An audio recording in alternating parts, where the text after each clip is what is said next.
اللهم صل وسلم وبارك على سيدنا محمد وعلى اله وصحبه اجمعين. ازيكم حبايب قلبي؟ عاملين ايه؟ وحشتوني كتير كتير.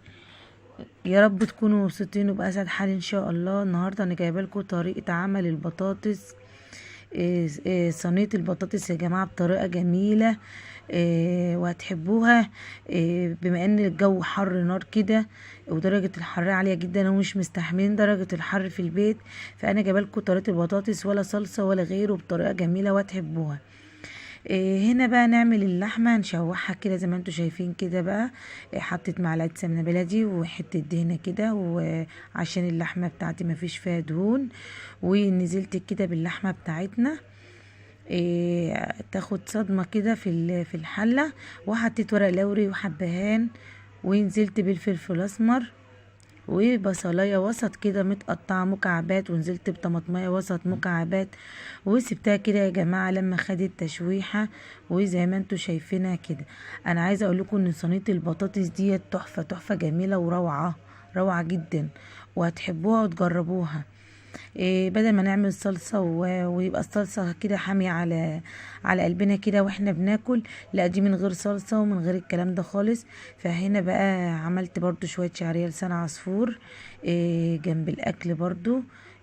بحمرها بقى كده بحتة سمنة بلدي عشان تدي طعم. ونزلت هنا بالمرقة وشوية فلفل اسمر وشوية ملح، ونزلت عليها بقى بعد ما اتحمرت بالشوربة يا جماعة. صينيه البطاطس دي يا جماعه ما كلفتني، يعني ما خدتش مني وقت كتير، يا دوبك بالظبط بالظبط والله العظيم يعني اقل من نص ساعه وكنا واكلين منها.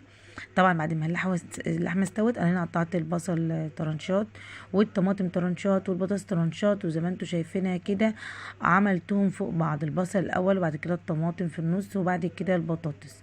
هنا بقى انا جبت كام فص توم مفرومين ومرقه دجاج وقرن فلفل كده قطعته حتت وقلبتهم في بعض زي ما انتم شايفين كده، وقمت حاطاه على صينيه البطاطس بتدي طعم جميل جدا يا جماعه ونكهه جميله.